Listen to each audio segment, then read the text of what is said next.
I opened the lid to this dumpster, and inside I found this green paper Tory Burch bag that I sold online for $13. It's not the only one. I've also found and sold Apple Store bags, Chanel bags, and even Trader Joe's bags online. Some of these sell for $10 to $20 each, and today I'll show you exactly what kinds of bags people buy and where to find them. Hi guys, welcome to my channel. My name is Jessica, and today I'm talking about one of the easiest and weirdest ways I make money, selling empty paper and plastic bags online on eBay and Poshmark.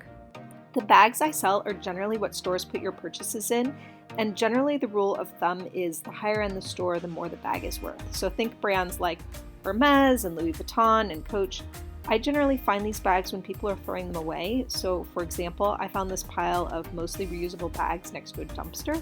It included some Lululemon bags, which are sort of the classic example of a common brand that still sells well, particularly if you sell multiple bags together. I once sold a bulk lot of about 12 of these Lululemon bags to a dad who was buying them for his daughter's cheer team. They usually go for about $3 to $5 a bag. Another common bag that sells well, Apple Store bags. These typically sell for about $8 to $15 per bag, depending on the size and condition. And Trader Joe's bags, surprisingly, can also sell well, especially the holiday ones. People like to buy them for their designs and use them in crafts, and they're willing to pay for them. Moving on to higher end brands, I once found a Chanel bag in the trash and it sold for $10 plus shipping on Poshmark.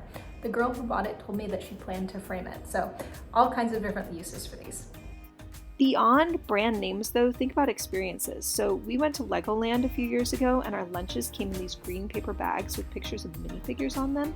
I sold those bags online afterward, and a lot of two, for $9.99 plus shipping.